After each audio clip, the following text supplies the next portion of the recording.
Hello, everybody. This is Craig of the Pacific War Channel. This is Echoes of War, the podcast. I'm joined here by my co-host, Gaurav. How are you? Hey Greg, great to be back here and looking forward to continuing our great series on the Battle of the Atlantic. Great because we've been talking about it for a really long time. Yes, and we already concluded the first episode in this miniseries, so if everybody wants to go check out that one before this one, go ahead and do so, but you could probably jump into this one comfortably. You don't really have to have it as a precursor. And I just wanted to remind everybody before we start, we are on YouTube. This is a visual experience as well as an auditory one, and we have probably about 50 tabs open on Chrome of maps, portraits, and all sorts of, artwork to kind of give a more visual aspect to all of this. So please feel free to join us on YouTube to enjoy it in all of its glory, as I have to edit these episodes every time before we put them out to try and make them look a little better. And also, if you'd like to further support the channel, please consider liking, subscribing, commenting, and sharing this with like-minded friends. We're trying to grow this as much as possible on all audio podcast platforms as well as YouTube. And if you want to go above and beyond, you can always check out the YouTube membership or the Patreon account at the Pacific War Channel. By joining either of these, you get access to the exclusive podcast series. I actually just put out episode 30 this week. It's kind of a silly episode looking into the disastrous attack on Sydney Harbor. Both sides really messed that one up. It's pretty funny. I'll just say I did not vote for that option. I know a lot of people voted for how the alliances system led, right? How the alliances to World War One. I'm probably going to do that one after because it just seems people keep going 50-50 between those two. We'll see. I always get to all of them eventually. That's more or actually less. a good idea for episode for Echoes of War. Oh yeah, we definitely can do it. I did 2 episodes for KNG on that subject, and I have a lot of notes already. So it's sitting on the cutting room floor, as they say. But stating all of that, of course, you also get early access to all the content I make for YouTube and for my podcasts. I have 3 episodes in early access at the moment. So the Sayuan campaign of 1936. I have a full documentary covering the entire Japanese invasion of North China and Inner Mongolia from 1933 to 36. And I have a really cool episode. I think it's going to be a crowd pleaser on how anime depicts the Pacific War. And that's volume 2. And some people have already given me some feedback on it, and they're asking for a volume 3. So I think that's a good sign. And I don't think people will stop allowing me to do this. I'm just going to say, when I was watching your episode of the Japanese invasion, just the sheer number of armies China has, if you just take it literally at face value, marks. It sounds scary. What's funny, we can't get into it here, is I use Chinese sources for a lot of this information for the 90s battles, and the Chinese themselves refer to some of their armies as bandit armies, even though they're in official capacity as the NRA. But they will say, oh, but it's a bandit army, because they expect them to defect or just flee if they get attacked, It is ridiculous. Probably Chiang Kai-shek probably wanting to backstab some generals he doesn't like or something. Yeah. For those who are a little curious, my documentary about what will be the official beginning of the Second Sino-Japanese War. The official beginning is 1937, although it really started in 31. I've already written a 4-part series that's covering the Marco Polo Bridge incident to the conquest of Beiping and Tianjin. And the beginning of it actually looks into how the Chinese army worked. And just like you said, I completely go through how Chiang Kai-shek would send all of the weapons to just the divisions loyal to him and screw over everybody else. And then he had a loyalty system, and it was 5 tiers based off of how loyal they were to him personally. Oh God, it sounds like those loyalty programs that companies give you today. Yeah, I think people are going to find it pretty humorous. I really went in depth. It's a lot of work was put into it. And the animator who's going to be working on it is amazing. It costs a lot of money. So please join the Patreon. Anyways, with stating all that, please, Gaurav, take us to where we're at in the Battle of the Atlantic. I'll put up a map for you to start off. Much appreciated. Let's just wait. So while Craig brings up the map, I think the Battle of the Atlantic is a campaign that pretty much spans the entire duration of the Second World War, practically. Mm-hmm. It started literally the day after war was declared between Britain and Germany, with the sinking of the ship SS Athenia, right? A civilian liner, which was sunk by accident, and the German propaganda decided to blame it on Churchill. Yep, yeah. You heard that right. Anyways, it was a good idea to blame him. Yeah. Yeah, but many people did not really buy it. Now, where we are at the war is the Kriegsmarine is the smallest arm of the German armed forces, and the U-boats get even less support. Admiral Karl Donitz, who right now is just the commander of the U-boat force, did a force of 300 U-boats to keep 100 operational U-boats at any one time to attack Britain's lifelines, which are the convoys and merchant ships bringing in supplies. He correctly identified that Britain, as an island nation, is very vulnerable to this. But for the land focused Germany and for a big ass ego like Hitler, what's the fun of christening a U-boat when you could be christening a battleship? Or So at the a start of the war, famous aircraft carrier that they never got to use. or the Great Plan Z, Yep. I gotta just ask, would that aircraft carrier be under the Kriegsmarine's control or Goring? Because let's not That's an forget Goring excellent loved. question. Because there's aircraft on it, so Goring would have argued, yeah, this falls under the Luftwaffe. I'll get my own sailors. All Yeah, right. that probably would have been the case. So as we continue with the Battle of the Atlantic, there was kind of a lull in the build-up to the Battle of France when the U-boats were against their will supporting the Norwegian campaign.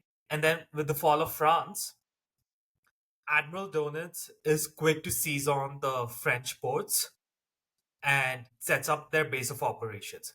Now, this is a massive boon for the U-boats. They don't have to come from Williamshaven, sail all around Scotland and the British Isles to reach the hunting grounds. They're literally right, at the coast of Brittany, Brest, and Nazaire. Right, if you just scroll a little bit down, this is where the major U-boat pens are, and they just can go into the Atlantic. Britain is a bit slow to organize into convoys at this point, though Admiral Percy Noble starts getting it into command, while the bulk of the Royal Navy is right now concentrated towards the south of England in the fear of the invasion. And this is when the first happy time starts, where the U boats are sinking a lot of ships and taking very minimal losses, and many U-boat commanders become great aces. So between June and I think this is a great comparison. In the first few months of between January to May 1940, the U-boat sunk about 430,000 tons of shipping in those 5 months. Between uh, June to the end of the year, they sunk over 1.7 million tons of shipping. So it's quite a big increase. And yeah, they're hunting. The U-boat aces are becoming the poster boys, right? You have Günther Prins, Otto Krebsner, Jody Shepka. They've all been made as heroes of the Third Reich. However, US under FDR is slowly being nudged into war. While they're not officially there, they've repelled parts of the Neutrality Act, which allows Britain to buy arms on a cash and carry basis. The Canadian Navy is building up strength. Britain also is building up its industrial strength, which Germany just cannot hope to match. And the first major blow comes in March 1941 when the U-boats forces lose three major races within a 10-day period, which is a big blow because you lost three veteran commanders who could be used to train future U-boat captains and crews and on a really small base. So this is going to show the deteriorating quality of crews over time, which Craig, in previous episodes, we've attributed to the Japanese and German air services of World War II.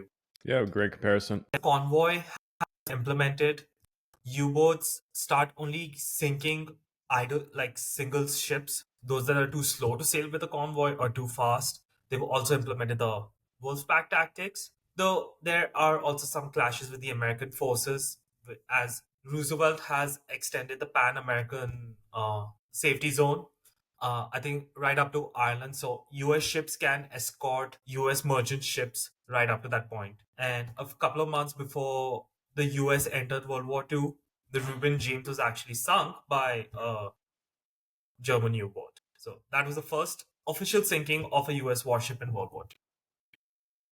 And after US declares war on Japan, Hitler decides a few days later to declare war on Germany.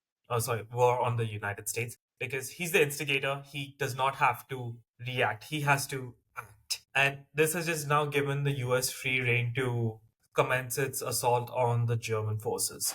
I guess I would just say one thing because a lot of We have people, this they period make it actually almost a called the meme about Second Hattic War. how idiotic Hitler would have been, how idiotic he was to immediately declare war on the United States. But if you actually look at the logistics of the situation, it was inevitable that the United States was going to enter the European war anyways. And probably from a naval perspective, just limiting it to that, the Kriegsmarine probably said that they might as well hit the Americans as early on as possible with the U-boats because the Americans were already involved so heavily and they were True. aiding these convoys and just going around these like kind of little rules that they put out there. They saw how this worked out in World War One. It's really clear and cut. You look at both world wars, very similar how it, the situation. So I guess they figured, yeah, True enough. might as well just declare war.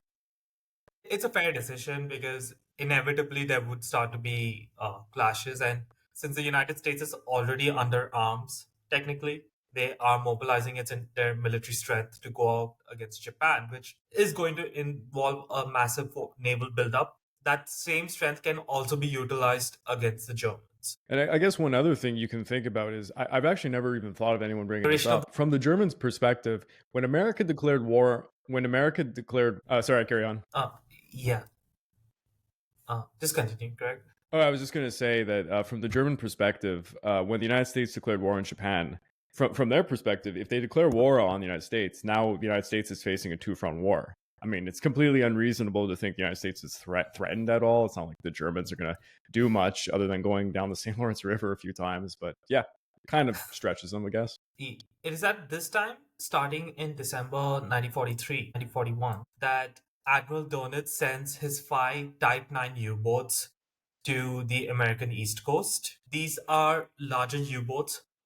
There are because most of the U-boats that we've talked about is Sorry, more everyone, having long some range technical difficulties. I think and his had the capacity to the. Oh, okay. I think Garab just got his internet cut out, so just bear with us for a second. We'll have him in a little bit. Yeah. Where was I? We just mentioned Hitler declaring war on the United States, and then I explained a few things. Yeah. So when Donitz got the formal word that Germany is now in a state of war with the United States, he sends over 5 Type 9 U-boats. These are the long-range U-boats, which are the only few vessels that he has at his disposal that can make the journey across the entire Atlantic and would cause havoc on the eastern seaboard. The US, especially led by Admiral Ernest King at this time, they did not believe in blackouts. They did not believe in organizing much into the convoys, and there was very limited protection. This allowed these Type 5 U boats to really wreak havoc on the United States shipping just off the East Coast. So, especially without a blackout, it is so easy for you to just get to New York or Miami, where all these ports are. The city lights are going to silhouette, and as a commander you are going to have the time of your life because you can see the enemy but they can't see you. U-boats, and this is probably busting the popular myth, are not true submarines. They are just submersible. A majority of the U-boat sailing happens at sea level. They can only stay submerged for a really small amount of time, and it really compromises the speed. I think they could have an endurance of maybe just a few hours underwater before they have to surface up to recharge their batteries. So that is one thing about the U-boats. They were not a true submarine like what you would see with other navies that the US and Britain would have. But another reason why King did not protect the merchantmen is his insistence that the US destroyers, which he first now blames on Lend-Lease, are not available because they've given 50 mothball destroyers to the British. I think he conveniently forgot to mention that right now most of the Lend-Lease destroyers are still not even being utilized because they're being retrofitted by the British. And second, his insistence that the destroyers should be protecting troop transports, not supplies. That was Ernest King, and he was a pretty aggressive character. Craig, maybe you want to add and speak a little bit about Admiral King? Yeah, I'm actually going to put up a portrait of the admiral that people either loved or hated. I mean, I think a lot of people who are passionate about the Pacific War, for some reason, have a very antagonistic relationship against Ernest King, and it's unwarranted. But yeah, he's probably what the most important figure in the for the Navy of the United States at this point. He's the commander in chief of the United States fleet, later designated the chief of naval operations. His career was centered, around integrating American power into the broader Allied anti-submarine and convoy defenses effort, as far as the Atlantic campaign was concerned.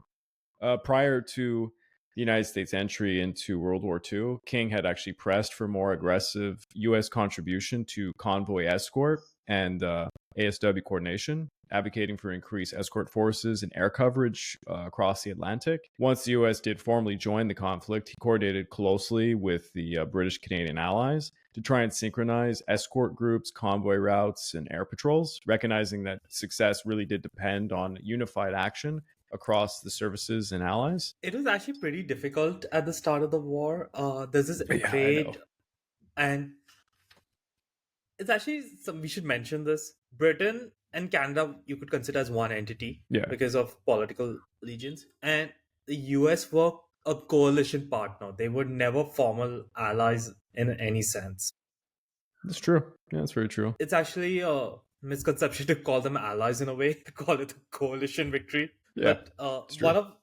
one of the best escort commanders, and we will get to him later, uh, Donald McIntyre, when he was in Halifax, Nova Scotia, right, which is the main Canadian base from where the convoys would originate. He said initially the US forces there were pretty distrustful because I think even at one point he was also sent down to the United States to help give some experience because he's now an experienced convoy commander. Yeah. They did not like him, but he did really bridge that gap. That it was actually said, I think, into his 2.5 or 3 months into his deployment there on the base, that the US base commanders were like literally sharing like major secrets with him, like, coded transmissions, which were not technically supposed to be shared with the British, but about submarine work. So that just shows. And Commander McIntyre has an exceptional record in terms of convoy escorting. He escorted over 1,100 merchantmen in his career, and he only lost 2 in combat. So that is a pretty amazing record for one of the best commanders. And one moment, I have a little bit more I also have about McIntyre. He also was pretty effective in sinking the U-boats. 7 U-boats were sunk under his command. So of the total U-boats that were destroyed in the war, right, this includes losses to air, losses to sea. And keep in mind, later, a lot of the U-boat losses are going to be coming from Allied aircraft. He Yeah. sunk almost 1% of all the U-boats that were lost in the. And he was particularly good at getting them in the mid-Atlantic gap, where air coverage, was pretty sparse. I mean, in the early part, obviously, in the later part of the Atlantic, aircraft significantly were innovated to do a lot more, and they would be doing a hell of a lot of the heavy lifting by the end of it. But at the beginning, it really came down to the surface vessels and stuff. We did talk about his convoy group. We in the previous episode we talked about the Battle of Convoy HX-112, where Otto Krebsner and Jody Shepka, 2 legendary U-boat aces, were lost in that battle. He was the force commander of that escort group. Yeah. So that's a pretty big, great strike. Like a record for him. Now, the second happy time only lasted till about May 1942, when the US had started deploying trawlers and other corvettes and smaller escort ships to hunt down the U-boats, so it's no longer safe. And by 1942 of July 1942, units has ordered all Type 9s to withdraw from the United States. It just became more of a propaganda victory. It never really impacted the material losses, but that was the scope of the second happy time, because now the United States has probably realized that, yeah, it's better to also take some of the lessons that Great Britain's Western Approaches Command has put out for us, and really, combine our learnings. Now, this episode we are not going to be talking solely about the Atlantic. We'll also be splitting into two sub theaters, if I may. And one of them is the Arctic convoys. One moment, I'm just going to bring up an image. Yeah, I was gonna say if you have a map of the Arctic convoys. Yep, I do. I just have to first go through my. Oh yeah, I know. One moment. That was just one. This is so tedious to just go through so many images. One sec. The greatest part, and this isn't me promoting, I don't get paid by Riverside, but Riverside will help us fill these gaps where we're looking for things by cutting them out so the audience won't have to hear us going, it's not that one. All right. All right, So, here we go. I think this is just a map because I think I'll use this since I might as well just bring up that topic. Now, why did the Arctic convoy start? One of the early declarations which Churchill made when Britain stood alone after the fall of France, he said, any country that is going to be fighting against Nazi Germany is going to be our friend. We're going to back them up in full, regardless of the past. And in June 1941, that was the Soviet Union when Operation Barbarossa commenced, and the Soviet Union was fighting a brutal war with Nazi Germany.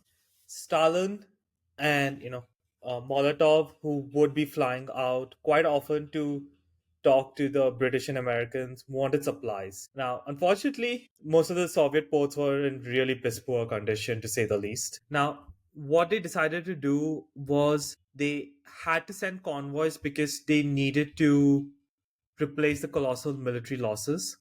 Right. If we look at the first 6 weeks of first 6 months of Operation Barbarossa till they were halted outside Moscow, it's catastrophic losses. Right. I mean, what are we talking about? Like 2 million casualties alone for the Soviets, not even just It's counting the more. material losses. So a little bit, yeah, it's very intense. And not only are they losing men, granted a lot of them were captured, they've lost a lot of tanks, aircraft, and all. If I'm not mistaken, the Soviet Air Force was literally practically destroyed on the first few days. It's mortally wounded. Yeah. Now the Soviets needed to concentrate their resources on for the Soviet war economy, but they don't have that many facilities.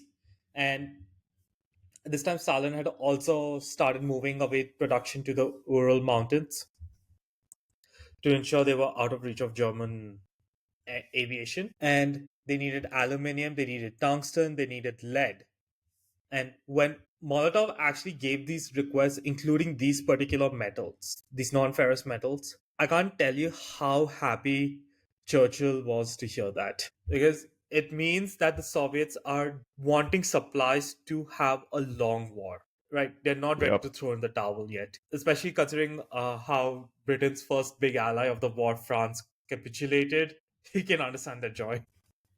What it was later realized that given the material losses after discussions in late 1941, that the Soviets could only provide 150,000 tons of shipping cargo against a requirement of 1.5 million tons.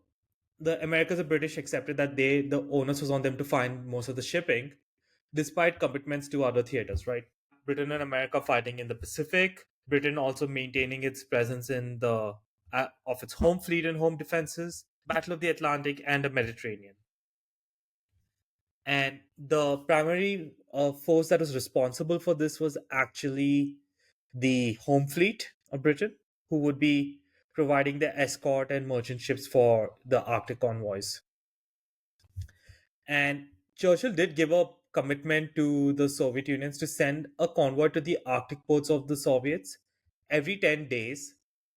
And these are the numbers quoted. He pledged to deliver 1,200 tanks a month from July 1942 to January 1943, and followed by another 2,000 tanks and 3,600 more aircraft. And Roosevelt also gives the orders in November 1942 that unless you have like extremely catastrophic difficulties, all convoys have to go through no matter what. And these Arctic convoys would see a series of about 84 convoys that would be sent which would be 15 to 40 cargo ships. And they would send a lot of supplies to the Soviet Unions because, as you know, right, towards the end of the war, almost like what, quarter of the Soviet forces were American equipment. Yeah. So it was about 1,400 merchant ships that successfully docked, and they would lose 85 merchant ships and 16 British warships were going to be defeated. And the Germans would also be losing here.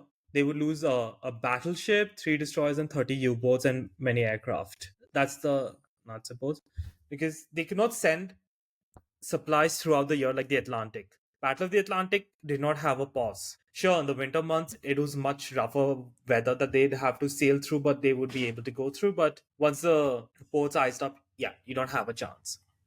But June 1942, the biggest June to July, sorry, the biggest embarrassment of the convoy work took place. That is Convoy PQ-17. It was laden with a lot of material for the Soviet Union. Once I get to the losses, you will really understand the scope. It departed from Iceland on June 27th, 1942, bound for the port of Archangel.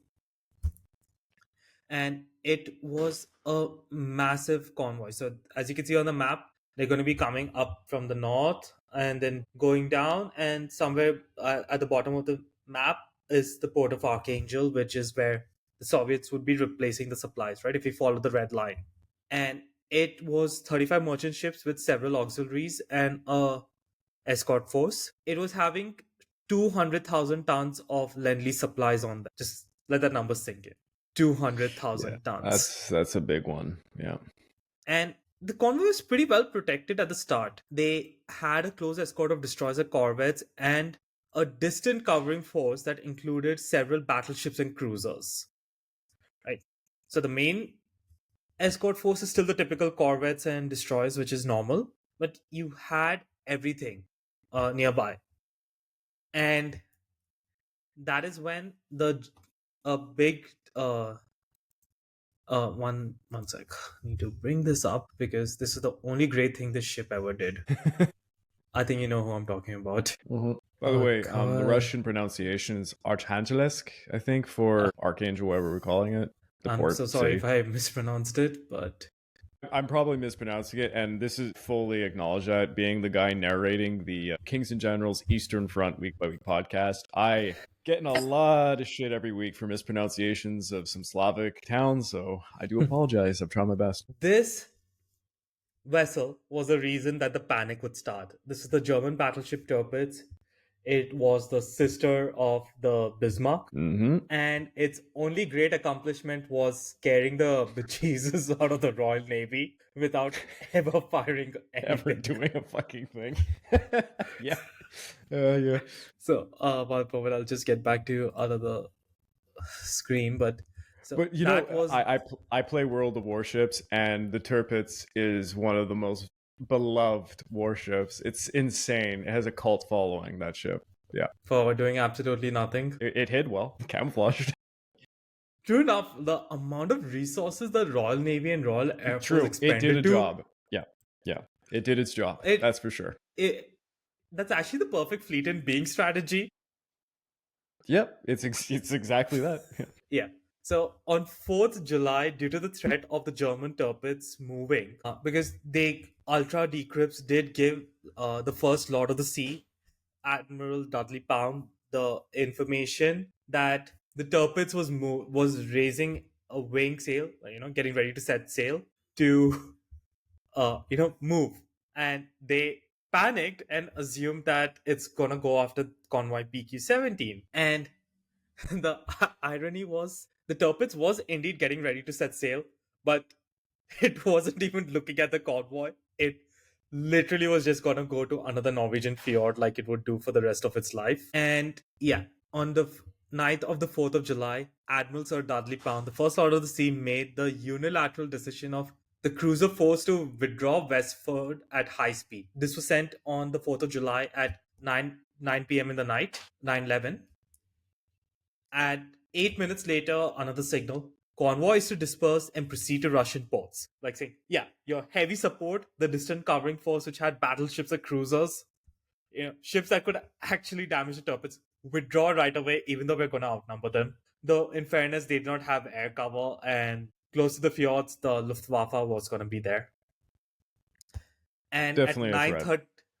and true, especially like I'm pretty sure the British have learned from the disaster that affected 4C by now. Yep. Although I don't think were the Germans successful at air to sea combat at that degree. To that degree, I wouldn't imagine. No. This was practically the only success, if I'm being honest. Yeah. Okay. This battle, because the torpedoes or German ships never, like surface ships, do not get involved. It's predominantly the Luftwaffe and the U-boats that get involved. But just back to what I said. 13 minutes after he said the convoy is to disperse and proceed, he said the convoy is to scatter. Right at 9:36 p.m. And it's at this moment at 9:36 p.m. the commanders of the escort force from the military ships, obeying their orders, since it's come from the First Lord of the Sea, they abandon the merchant ships and sail west. That was the disaster that would now take place. So in terms of material, and I think I should just mention this was the covering force, okay? If they had to take on the torpedoes, hypothetically. 2 battleships, 6 destroyers, 6 cruisers, 13 destroyers, and an aircraft carrier. That force was not even close to combat, but it technically could have easily made mincemeat of the torpedoes. Yeah. The Germans would end up attacking with 11 U-boats and about 40 aircraft that would fly over 200 sorties. But the damage was done. Convoy escorts, they withdraw as per orders, and the Germans just attack with the U-boats, and without escorts, going individually, merchant ship is gonna get destroyed by the U-boats. And as you can see in this particular image, the Luftwaffe also played a lot of havoc. And they were just over 200 sorties and attacks over the next few days. The slow-moving merchant ships were sitting ducks for an entire week as HE 111 torpedo bombers and U-boats. Of the 35 merchant ships, 24 were sunk. Wow. Oof. That's bad. Jeez. Oh, this is when I get to the material losses, that is even worse. 130 tanks, 210 aircraft, and 3,000 vehicles, and a few thousand tons of fuel were lost. Over 100,000 tons of war material was at the bottom of the Arctic Ocean. And Craig, I want you to take a wild guess. What were the German losses? I would imagine a few aircraft from anti-aircraft fire, but not much. Under 10. As for the U-boats, I mean, there's 0 losses. They're not going to get any good shots on them. That's actually a perfect answer.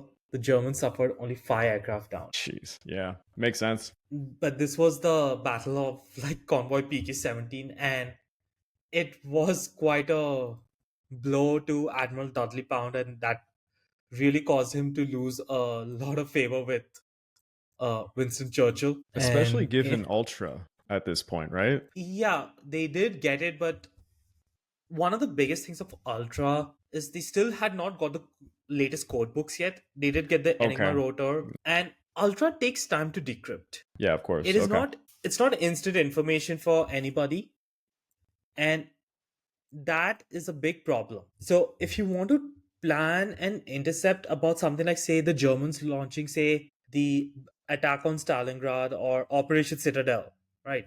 These grand offensives, Ultra's brilliant. You want to deceive them to protect an entire invasion, Operation Bodyguard. But if you want to just say that, hey, this convoy is about to get attacked, can you help me? You'd probably not want to rely on Ultra for that. But yeah, so that was the destruction of Convoy PG-17, and it was pretty bad because the Soviets were pretty pissed off, understandably. It's also still fairly early into the war for True. the Soviets, and they really could have used that boost of equipment. Yeah. True. And since we're just on the topic of the Arctic convoys, maybe I'm just going to talk about one decisive encounter that took place. Though I'm probably jumping ahead in time, but it's the only other notable engagement in this of this entire theater, with except the later 1944 raids by the RAF to try to sink the torpedoes. One moment, I just need to bring up another image, and unfortunately, you just have to wait now a little bit. The battle that I'm going to be talking about involves this ship, the Scharnhorst, another legendary German battleship based in the Norwegian fjords after the Channel Dash in mid 1942, when the Scharnhorst and Gneisenau, they just literally ran through the the south coast of England, through the heavily mined and patrolled sector, and made it safely to Germany. Interestingly enough, it's kind of similar to the same named ships in World War One, where they get past, the channel and they, start raiding and stuff, except of course those ships made it to the Pacific and stuff. But yeah. Britain's defenses on the south coast were far more formidable in World War II than World War One. But yeah, so this battle happens on towards Christmas 1943, what is known as the Battle of the North Cape. By now, Admiral Eric Raeder is gone. He's no longer in command, and we have Donitz, who's now the commander in chief of the Kriegsmarine. Oh no, Hitler- not Raider. I know, right? We need our surface warships. The guy who did as much damage to the Kriegsmarine as possible. True. And the British wanted to bait the Scharnhorst out, but the Germans were reluctant to commit it. What tipped the balance was the Arctic convoys by late 1943 were actually going through unmolested. And this really pissed off Hitler. And he actually demanded the scrapping of the entire surface fleet to divert some of that steel away to the U-boats or to the Army and Air Force. I'm pretty sure You could say that's quite a reversal. True. I'm pretty sure Goring would be happy with that, since he hated the Kriegsmarine by now. Goring would have hired the people to do it. Probably from his own companies as well. Yeah, he would have embezzled money while he did it too. Yeah. So there was a convoy JW55B, which was heading to Russia, and at the same time there was a RA55A convoy, which was the return leg of 22 cargo vessels. So around the same time, you are having almost 40 merchant ships.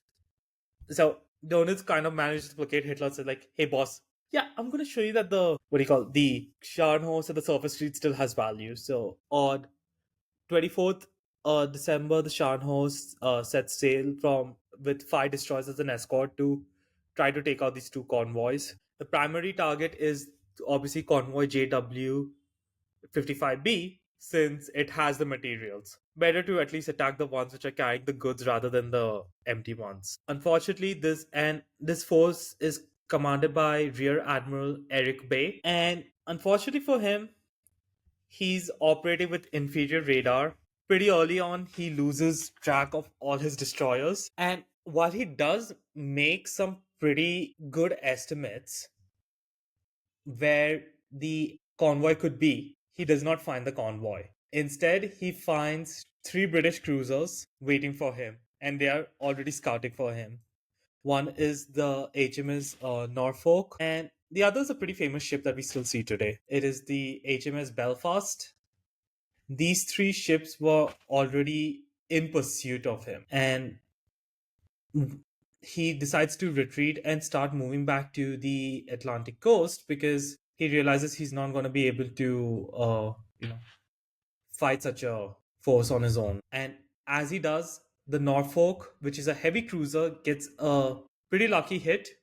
It destroys one of his radars and also one of the boilers. So they are going to be hemorrhaging speed, something eerily similar to the fate of the Bismarck. But luckily, he did manage to get some damage on the Norfolk and Sheffield, 2 of the major light cruisers.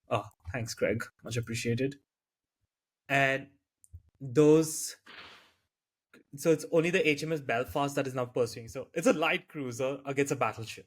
Not a really good idea, but its job is just to shadow them. And because they are trying to use the Arctic fog, because keep in mind, you're at these really high latitudes, it's the winter, I think you have sunlight for what, 3-4 hours of the day. So by now it's completely Yeah. in night. But the crews get some. They get a bit of comfort. They think that okay, Hey guys, this is Craig from the Pacific War Channel. Please don't forget to check out my YouTube membership or my Patreon account over at www.patreon.com/Pacific War Channel, where you can join the ranks and gain access to a hell of a lot of goodies.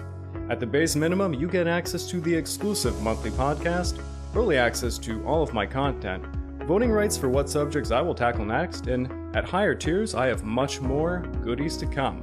So please click that link and check it out. they are what do you call, like, close to it, like, close to safety. Another couple of hours of sailing, they are going to be, within the air cover. That is their target. Then the Luftwaffe will come and protect them.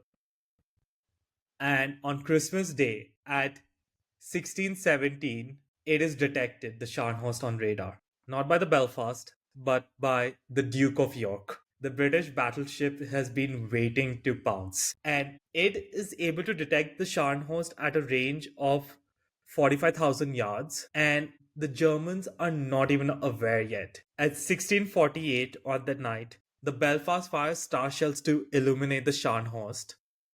And literally a few seconds later, they hear ranging shots of the Duke of York's 14-inch guns, firing near them. And that would have scared the living daylights out of everyone. Oh, yeah. And they start engaging because he wants to try to, fight them. And Duke of York is, manages to score a first devastating hit. It destroys the two foremost turrets and the aeroplane hangar, and then this event where he's just like, oh shit, I just gotta retreat. That's it, take a full course south.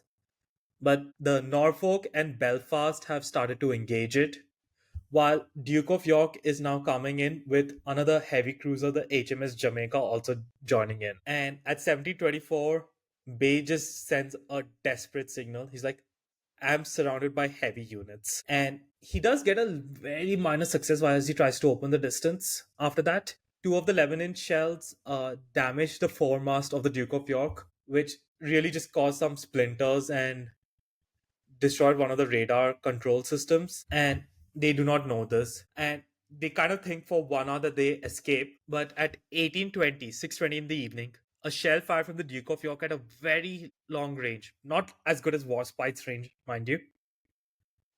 It managed to hit the Scharnhorst's armor deck and destroy the number one boiler room.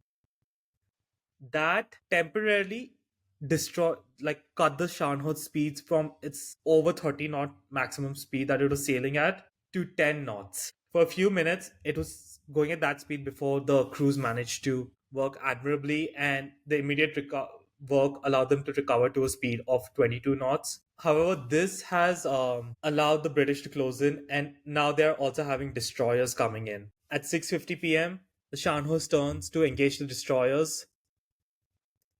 And when it engages two destroyers, focusing its limited usable guns on them, another two British destroyers come in, while the British cruisers also come in for the kill along with the battleship. And it is at 1950, just slightly after 9:45 p.m. on the 26th of December, the ship finally capsizes after suffering multiple shell hits. And this is the Duke of York, the cruisers Jamaica and Belfast, alongside four British destroyers firing their shells and over 20 torpedoes at the Scharnhorst. She capsized and sank on the 26th of December. And of her complement of just under 2,000 men, only 36 were pulled from the frigid waters. The British Yeah, it's a suffered. colossal loss. The British casualties were very light, 21 killed and 11 wounded. A majority were on a British destroyer, the Saumarez, where 11 of the 21 killed were aboard.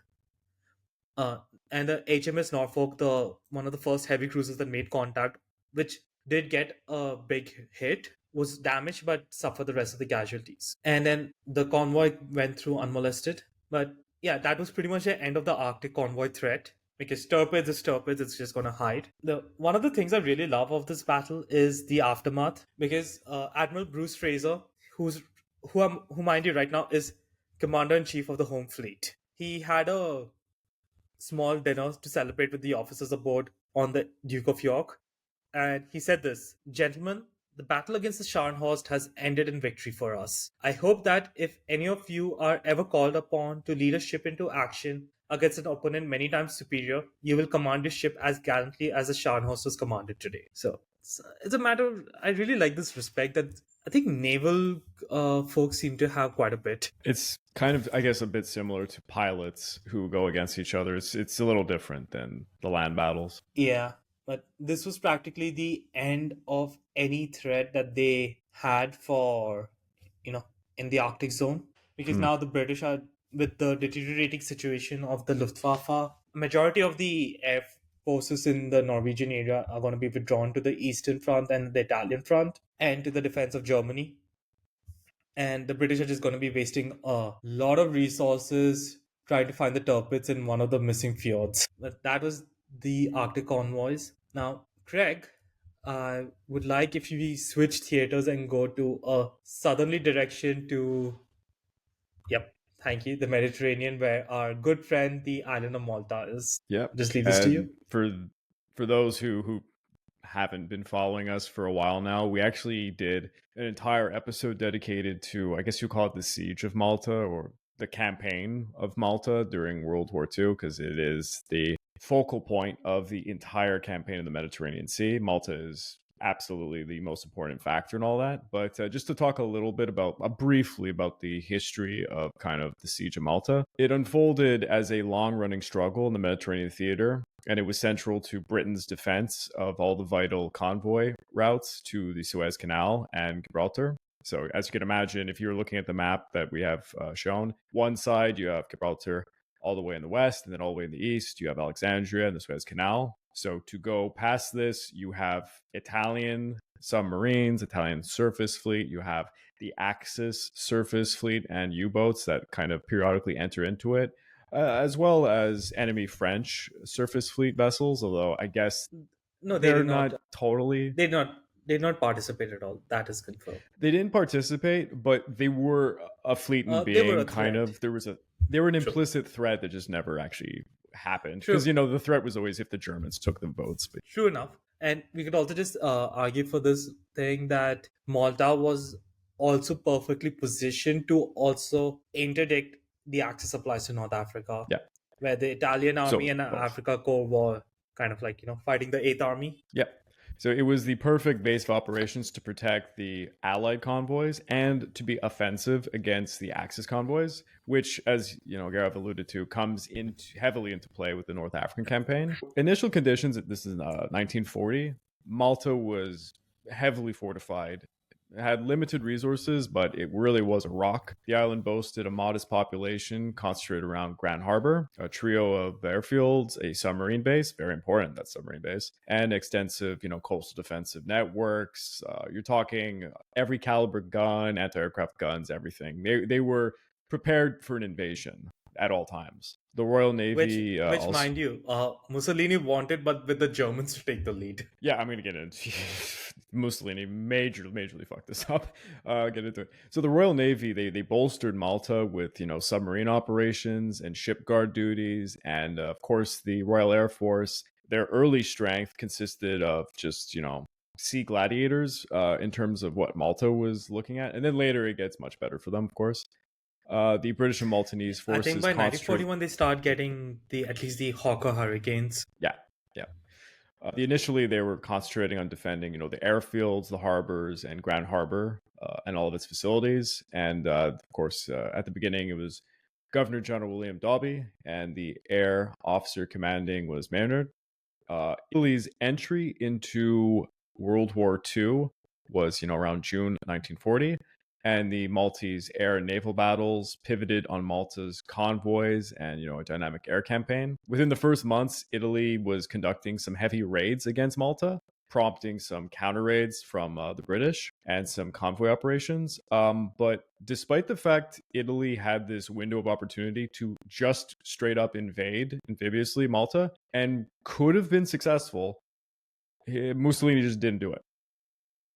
And it's probably the biggest screw up of all time. It's complex as to why he didn't. He was focused on some other things that were going on, and he really just dropped the ball, basically. And not to mention, in the early part of the Malta's defenses, they were pretty lax in the way they organized themselves in terms of, withdrawing supplies from ships. Which actually, in the first few relief convoys that would be sent by the British to the island, the stevedores on Malta, they did not, when the ships would come in, they did not even work around the clock. They would be just take it like as a 9 to 5 job of unloading the supplies.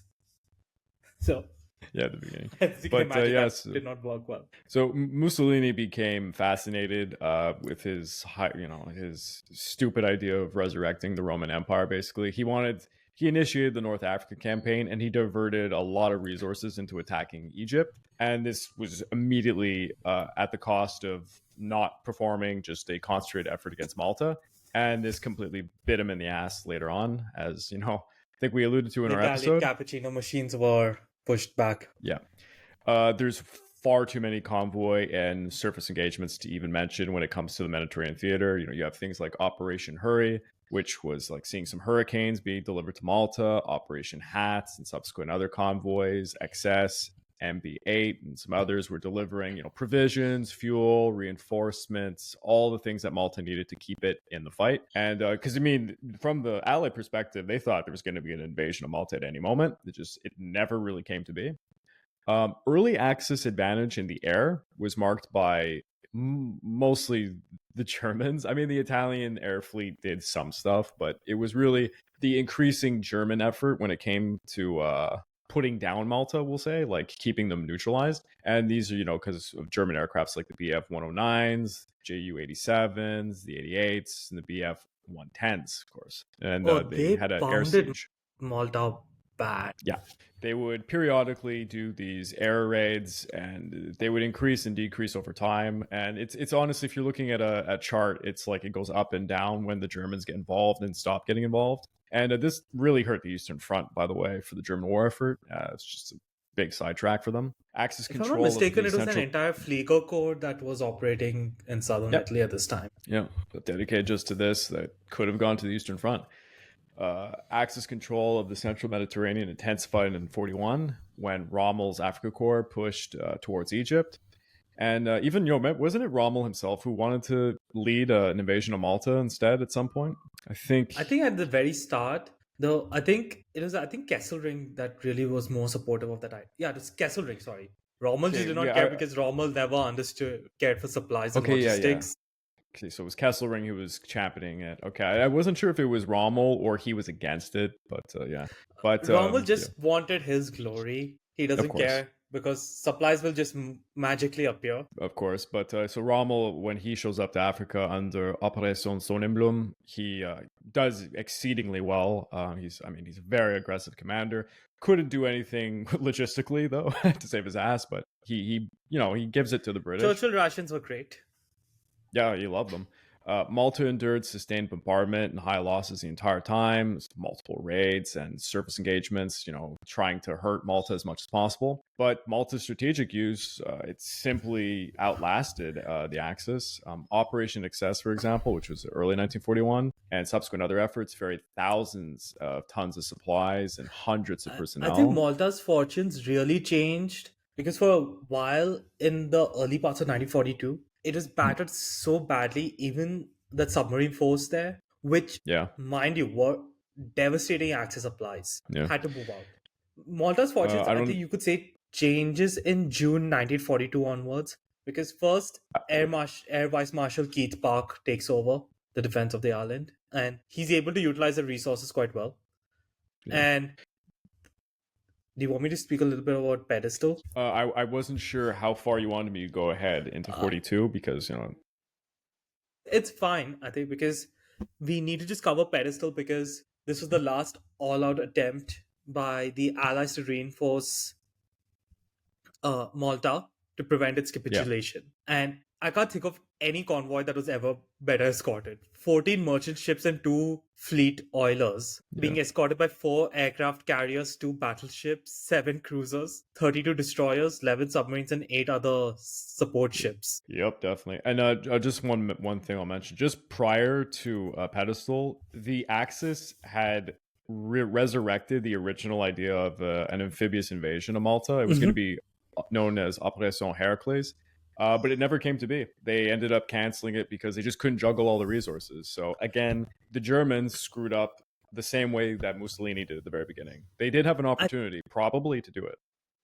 I think the problem, if I'm not mistaken, was the Germans wanted the Italians to be involved to kind of also alleviate some of the manpower stress. And Mussolini was practically dead set against any invasion unless the Germans were leading it. Yeah, it's a large part of it. He wanted them to take the lead. And if you were thinking about this from a from a strategic point of view, the Axis should have taken care of Malta by invading it, or at least neutralizing it for 2 solid years before they even ventured into North Africa. So Malta was it's what broke the camel's back in the entire campaign. Because if you just also continue, the British Mediterranean Fleet is commanded by Sir Admiral Andrew Brown Cunningham, ABC. Very aggressive commander and very shrewd. As you've seen in multiple encounters which we talked over in our North Africa series, he did give quite a nasty beating to the Reggio Marina.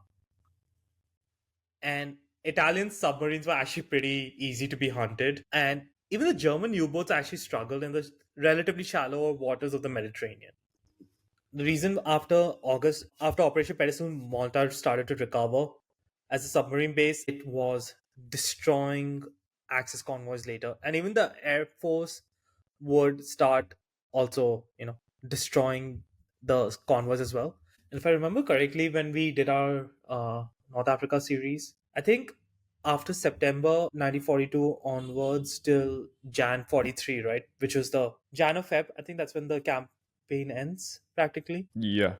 No, I think it's in March. Over 50 to 55% of supplies that were being sent across from Italy to reinforce the North African forces of the Axis, 50 to 55% were getting sunk. You cannot sustain those losses. You cannot feed an army. Now, I don't know where you're going to get all that food and everything. So that was, I think, the biggest loss. Is, as you said, right? There were 2 great missed opportunities by the Axis too. They could have taken Malta by just storm. Yep, they absolutely could. It was very late for Operation Heracles, but it was just more logical to try and do that rather than this random effort to keep the North Africa campaign going on and the battle that ends up in Tunisia and all that. It was just stupid. Yeah, and this would actually feed into the next part of the Atlantic convoy. Is because we are talking about Operation Torch. Which I can probably use the same map. It actually has Torch right over here at the bottom left-hand corner. True, but I just want to take over sharing a little bit. Because this is a bit of another map that has a lot more details. Just give me 1 second. So Operation Torch, as you can guess by the significance, was the first major Anglo-American operation of the war. And it involved practically three armies, you could say, of about approximately 40,000 men each, going to various points on the West African coast, landing, led by one of our favorite American generals, Patton, because he likes to remind you, he wanted to literally bomb, I think, Casablanca or something until they just surrendered, just because it was his birthday. It was the most insane thing, and people were like, "What? You can't do this." Yeah. I think he even wanted to almost go ahead with it even after they surrendered. But yeah, he thought it was a waste to not do it. Yeah. Not to mention his crew literally dived into the waters to recover his pistols. Most important thing. Yep. So we had the Western Task Force, which was commanded by the United States Admiral H. Kent Hewitt. That is, Patton's naval counterpart. Yeah, the Central Task Force, whose naval commander was Commodore Thomas Durbridge, Royal Navy, and the Eastern Task Force, which was under Vice Admiral Sir Hal Burrow. All these forces rolled up to Admiral Andrew Brown Cunningham. And it was the first large-scale invasion, you could even say, in terms of shipping. Approximately, we're talking about 350 warships of all types, from aircraft carriers to battleships, all the way down to the corvettes. And you have about 600 supply ships and transports. And I don't think they've attempted such scale of operations with ships yet in the Pacific in late 1942. Craig, just keep me honest if I might not could have mistaken that. That time, yeah, no, that's about right. So yeah, this is a force, right? That has to have supplies for fuel. It's supposed to have ammunition and troops for 100,000 soldiers, tanks, and months of supplies. And obviously, what is the biggest risk? The U-boats, right? Because as you could see in the map, a lot of the forces are going to be coming down from the Atlantic, right? From UK and US. As well as the French ships. Yes, but Henry Giraud did not get command of all forces. That was, I think, a big loss for him. Yeah, thanks, Greg. Now, how did they, decide to protect against the U-boats? Because they had a layered defense. So, like, you had the close escort, which is smaller anti-submarine warfare ships sailing immediately with the transports. You had the distant covering force, which was the battleships and the cruisers, right? So, as you said a bit earlier, the possible threat of intervention from the capital ships of the Italian and French navies was a possibility, though never materialized. But that is what the Well, distant actually, covering the force. French, the French did attack True, they did. a little bit. Like, I mean, it was kind of significant. It was scary for the transports for sure. You get fired on by 14-inch guns. Who's not going to be scared? Yeah, seriously. But yeah, you had the distant covering force of the heavy ships. And then what also was done to ensure safety, a lot of Royal Navy and Royal Canadian Navy officers were taken away from their escort duties to cover the torch convoy. And with a significant amount of shipping and fuel being diverted to Operation Torch, I kid you not, even though the shipbuilding efforts of Britain and US have now are bearing immense fruit, the convoys that were crossing the North Atlantic, you could say, they had fewer escorts per ship and less fuel to maneuver than even early 1940. That is what kind of Torch did too. But it also was a great testing place for better ASDIC, Huff Duff, and radar change. And how escort carriers could be utilized, they were starting to learn. Because slightly before this, one of the biggest developments was the creation of escort carriers. It was a pretty novel concept at the time. And you can imagine why, right? Because every country has pretty much built what? Fleet and light carriers. No one has considered a simple aircraft carrier that could just at the last moment just take over and do something. So this is the first escort carrier that took place, a converted merchant ship, HMS Audacity. And it was actually during her first mission, her first voyage, she was actually sunk. But she played a vital role in covering several Mediterranean convoys. And that was also commanded by one Captain Johnny Walker, which we'll get to. But let me just finish about the escort carrier. They carry at most one squadron of aircraft and would be able to sail with the convoys at slower speed, so they're not holding back the fleet carriers, which are designed to sail fast or are pretty juicy targets for a U-boat. And it was actually in Audacity's fourth convoy escort in her first mission, which was the Battle of Convoy HG 76. Her aircraft actually managed to help cripple 2 submarine U-boats, and in that one encounter, 5 U-boats were lost. So yes, she sunk on that voyage, but she proved her worth. That air power and escort carriers are gonna make a pretty big role for combating the U-boats. And that battle of Convoy HG-76 was captained by one of the best submarine killers of the war.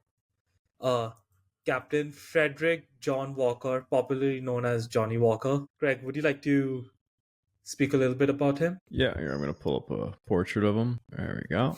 Yeah, he was a central figure, definitely, to the Battle of the Atlantic, and he certainly transformed British anti-submarine warfare. through innovative doctrine and leadership. As a Royal Navy officer, Walker earned his reputation in the early years of the war for relentlessly focusing and on converting intelligence into decisive actions against specifically U-boats. His pivotal contribution came after taking command of the 2nd Escort Group in early 1940. He pioneered the hunter-killer ethos, emphasizing aggressive, proactive armed reconnaissance rather than passive convoy defenses. His approach combined tight coordination between surface escorts and long-range aircraft, enabling decisive attacks upon the U-boats rather than just merely protecting the convoys. He also initiated coordinated offensive patrols using rapid, flexible escort group formations to hunt down wolf packs rather than wait for the wolf packs to, attack the escorts, to attack the convoy. A key element to Walker's strategy was the effective integration of intelligence, notably the use of the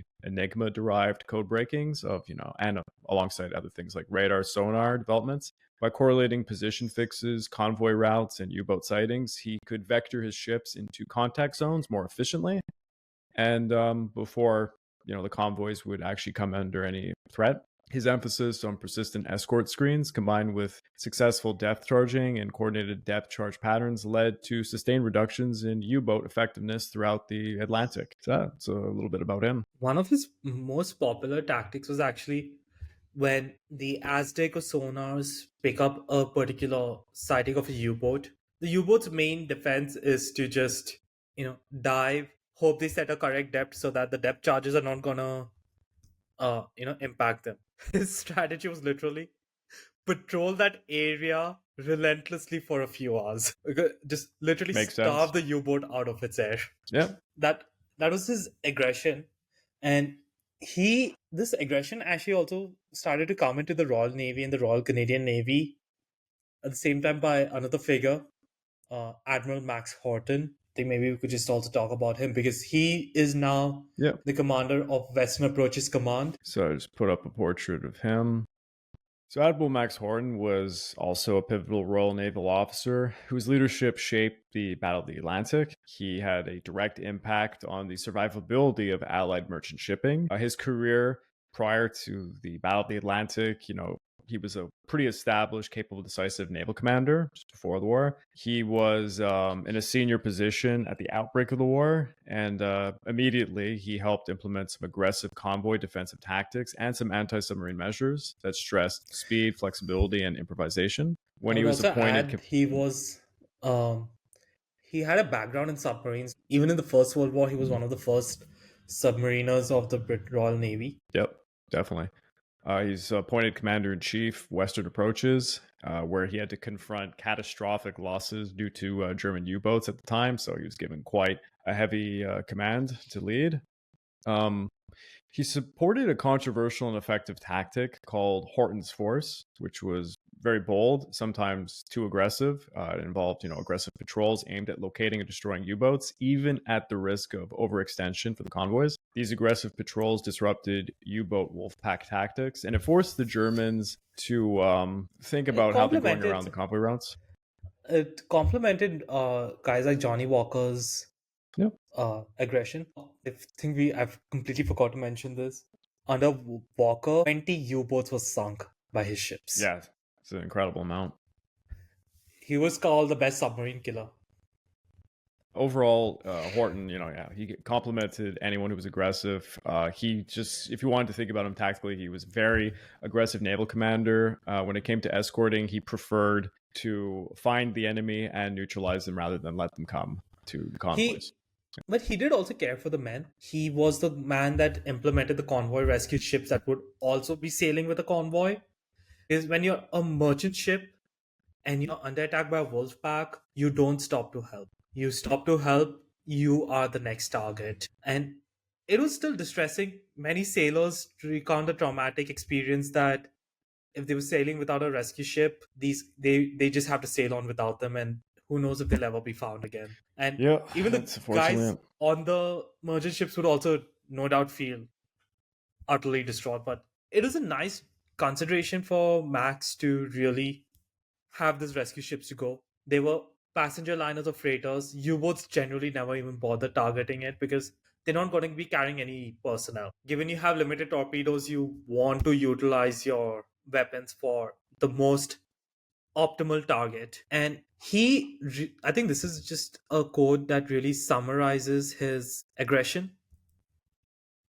In the Atlantic Conference in early 1943, he said, "I really have hopes now that we can turn from the defensive to another and better role, killing them," when discussing about the U-boat menace. I think that really should sum up how we approach. But he did not have that say. He had more resources than Admiral Percy Noble when West approaches, because now the shipbuilding has taken place. Right? You are not only replacing losses, you are enlarging your navies. Better technologies have now come in, and the U-boats are now actually. Craig, could you just zoom in a little bit into the center of the map? In the center red part on the Atlantic. Can you scroll down? Yes. As you can see, this a little bit further up. No, further up. Yeah. Right. This red part, that is what is the mid-Atlantic air gap. This was the only safe place where U-boats could operate. In the areas, as you can see, covered by the green lines on this map, that was the range of where Allied air power is going to ensure no one is able to get through. Right? So they are able to get through, detect the submarines in advance. And this was a big problem for the U-boats. So they tended to keep to themselves here. Air battle is interesting. Oh, I think we're having a little because technical. It has a bit of politics in place. Sorry, did you lose me temporarily? Yeah, you're back. It's okay. Yeah, where did you guys lose me? You were just talking about the Mid-Atlantic air gap. Aircraft are brilliant at spotting the U-boat. Granted, there are hundreds of thousands of square kilometers you have to look through, and there's a good chance a patrol is not going to find anything. But an aircraft can cover way more ground than any surface ship can. And both sides were trying to utilize aircraft for this purpose of finding the submarines or the convoys, depending on which faction you were with. So maybe I'll talk a little bit about the aircraft first. They primarily had two aircraft. 1 second. Just sharing a screen, Greg. I believe this was the FW-190 Condor. This was one of the first aircraft that the Germans were using, the Focke-Wulf FW-200 Condor, sorry. Churchill called it the scourge of the Atlantic. So it's a long-range aircraft that was able to spot convoys well in advance and give their positioning to the wolf packs, who would then move in for the kill. And the reason it is called the scourge by Churchill, who had this real flair for dramatizing the verbiage that he would use, was just its ability to locate. And they made a few attacks on convoys, moderate amount of success, because in the early parts of the war, they outranged most Allied aircraft. And however, the problem was it's a converted civilian aircraft. It's not a military aircraft. And when you are in range of actual Allied fighters, or the convoy is unfortunately one of the few that have an escort carrier or catapult aircraft on the merchant ships, well, it was pretty easy to get bent. Another aircraft that they had was the Ju-290. I think I have that picture also. The Ju-290 and 390 were other aircraft that were used. It also doubled down as a transport, hence you could see the shape of it, pretty large fuselage and rear doors as well. It was you could call it the successor of the FW-200, because it just had a better range and capabilities to defend itself and fight. But it's definitely not something you're going to put your hopes in terms of aircraft dueling. Other aircraft were the bomb and was BB-138, which was a maritime flying boat for reconnaissance, which actually nicknamed the Flying Clog. It's a pretty impressive name. To smaller extents, they actually even used the Ju-88, but wasn't really good because of its very limited limited range. Now, what are the issues that is faced was the inter-service rivalry, aka Goring hated the Kriegsmarine. He refused to give command because Hitler gave that one of his Flieger, I think level just below an air corps, to the Kriegsmarine and said, "Yeah, you use this." And Goring, who insisted anything that flies is his, was pretty pissed off, and that led to cutting the steel production, not replacing the aircraft at the time. And with the deteriorating situation as the war progressed on the Eastern Front, you just did not have enough resources. And another reason that they would fail later is the Allies were going to be getting better at the job. Because as the war progressed, even the Allies had started to implement aircraft to support them. And I'm going to just show a couple of the key ones. I believe, if I'm not mistaken, yeah, this was the B-24 Mitchell. Now, this is the version that of the B-24 that was designated for coastal duty and maritime duty. They would be given better radar, depth charges, and the lay lights. These are some innovations I'll be talking to in the latter part of the segment, and would be destroying and devastating convoys as they would go through. Other key aircraft were the Lockheed Hudson, Vickers Wellington, and the Catalina flying boats, which all did their job. Not only are they able to attack the U-boats, they are also going to be able to warn the convoy that trouble is up ahead. So that was, I guess, a little bit on the particular air gap. Now, what I want to talk about is the second last section of our podcast for today, which is the U-boats on the run. Now, March 1943, the Allies did suffer pretty big losses. They lost 118 ships and the 600,000 tons of shipping were lost that particular month. 627,000 tons to be exact. And in November, they had also lost 730,000 tons. So between that period, they did suffer almost 2.25 million tons of 2.25 million tons of shipping lost. So Britain was really starting to panic about this particular uh, U-boat menace. And even as before he was sacked, pretty much, or forced to retirement, Admiral Sir Dudley Pound said, "There is insufficient shipping to allow us to develop the offensives against the enemy which have been decided on. Every ship sunk makes the situation worse. We can no longer rely on evading the U-boat packs, and hence we shall have to fight the convoys through them." Now, an interesting thing is the March 1943 losses were a spark of concern, but it was due to two disproportionate successes that the U-boats managed to, inflict. Where two convoys, which had about 92 merchant ships, suffered about 25 vessels lost. They did not seem to consider the fact that the U-boats in March of 1943, they attacked only 31% of all convoys. So 2 and 3 convoys are actually sailing completely unmolested, and that number was actually 50% in November 1942. And not to mention, in the previous year, a net 2 million tons of shipping had been added by Britain and US thanks to the Liberty ships that were coming in. It was actually in May 1943 where the new technologies, weapons, and aggression of the U-boat officers and the closing of the Atlantic air gap. It never got closed fully, but instead of having like 1,000-mile operating area, it's kind of shrinking by each year. There was this convoy, which you could say SC-130, which was the turning point. 3 Wolfpacks of over 20 U-boats attacked a convoy of almost 40 merchant ships and 8 escorts. The attacks completely failed, and no merchant ships were lost in that convoy despite being attacked, and 3 U-boats were defeated.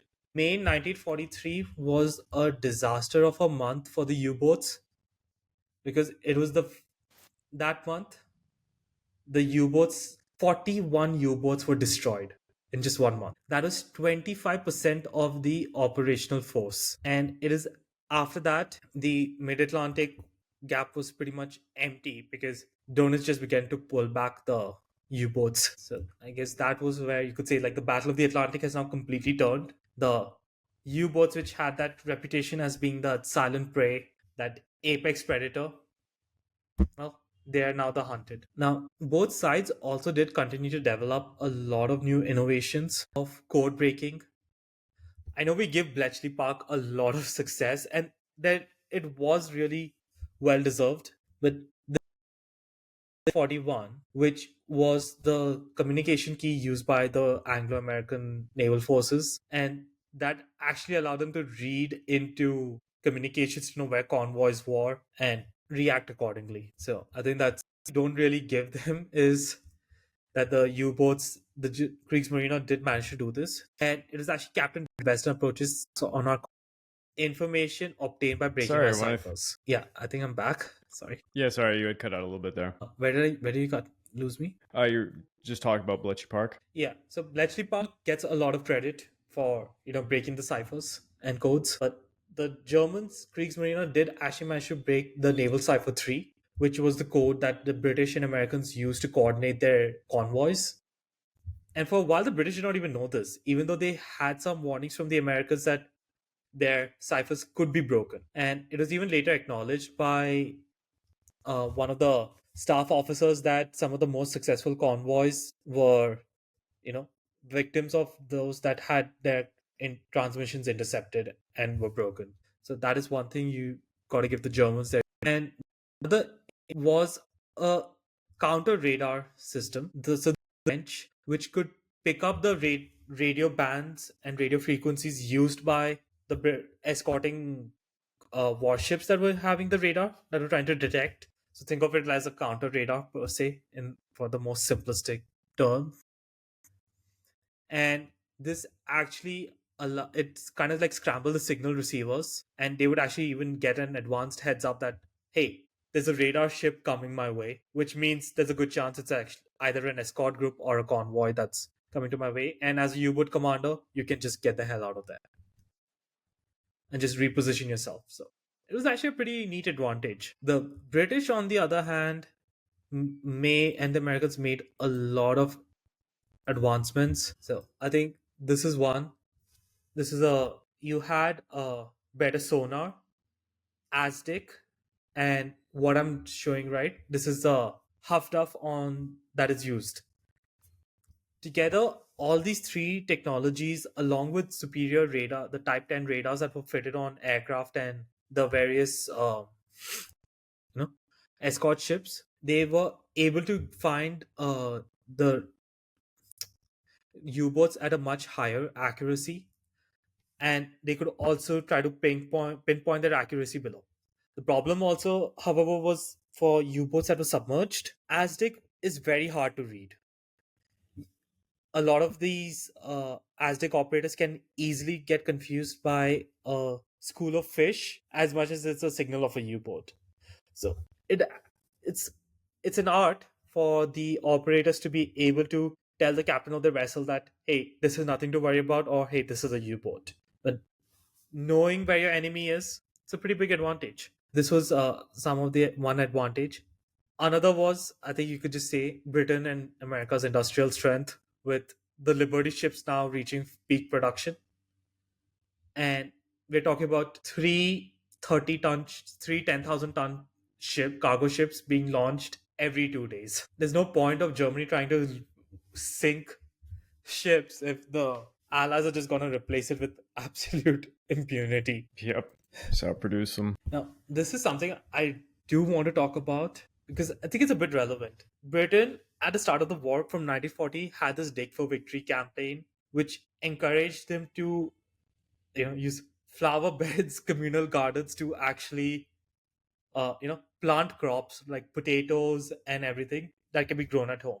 This is in stark defiance to Donitz's initial strategy, which is the tonnage war to starve Britain out. If Britain is not importing as much food, it does do away with his entire plan. Britain was much more sophisticated in the way it utilized its underused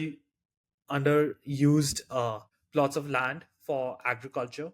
They worked with locals to find out which farmers were implementing best practices or would kind of like force the farmers out if they were not. But the Ministry of Agriculture worked with the local farmers who knew the area better. They actually even worked with the Ford factory to set up a factory in England to buy tractors, even though they were just pretty simple, basic ones. And they had, I think, a pool of 3,000 tractors on standby that they could just give. This improved the speed and mechanization of farms. And not to mention Britain with its steel not flesh policy, they were not going to increase their army to more than 55 divisions, which meant agricultural workers were actually always in availability to help with the harvests. And I think this is the best tribute you could put for this particular victory, which would have which no doubt must have made donuts like realize, if you ever knew about the tonnage war. Britain increased its rationing to its citizens in 1942. The rest of Europe is cutting it. Yeah. Britain has Significant actually difference. increased.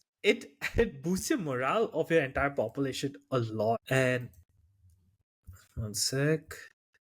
And the last one, which is kind of like my favorite set, is this anti-submarine warfare's weapons improved a lot. The hedgehog. Yeah.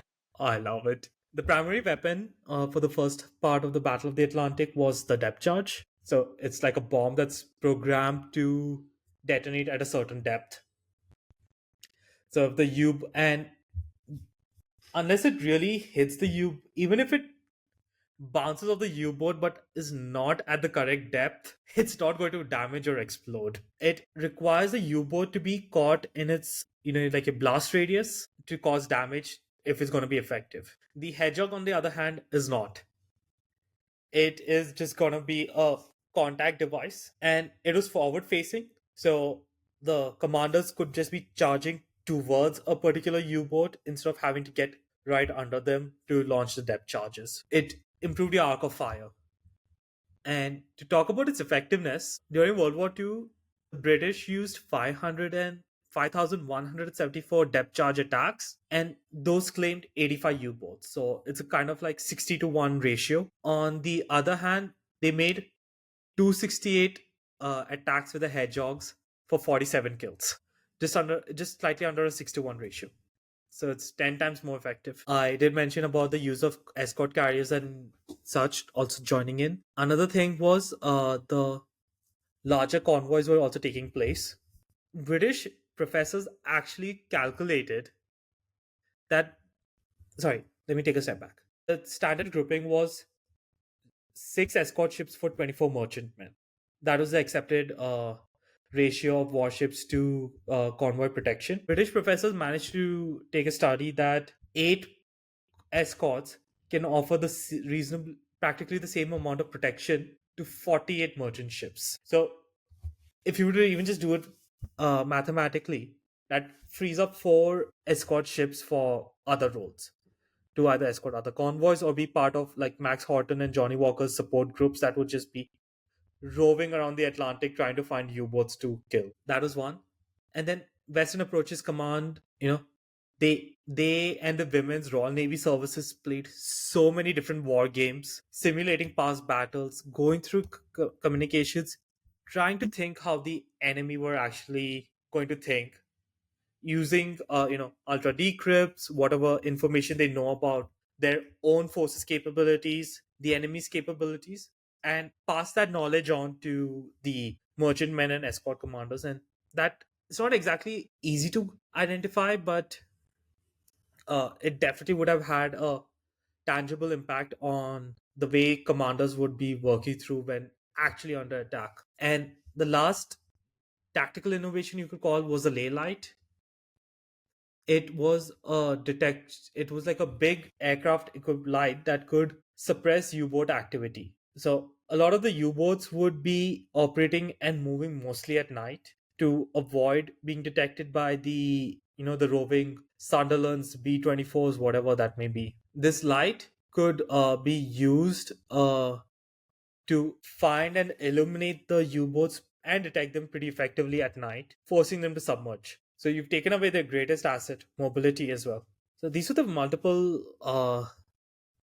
initiatives and interventions that the Royal Navy put into place to help them turn the tide in the Battle of the Atlantic. And with that, I would say the Battle of the Atlantic of our episode you could say, is at an end, because the first episode, it looked like the U-boats were the ultimate killer, the apex predator, the silent lurker, and now they are definitely on the run. The Kriegsmarine are practically defeated. Yeah, now it's the U-boats getting hunted down, and hunters it's going the to get hunted. much worse, way worse for them, as there's going to be even more innovations at the end of it, and particularly when it comes to air against sea innovations, it gets ridiculous, and yeah, U-boats are going to be very vulnerable. But stating all of that again, I want to apologize to the audience. We've had a bunch of technical difficulties. As you can imagine, we are talking from very far distances in the world, and the internet can only do so much. So I do apologize, but I'm going to do my best to edit this one up so it's pretty good. Please, if you can, spread this podcast around. I really want to grow it.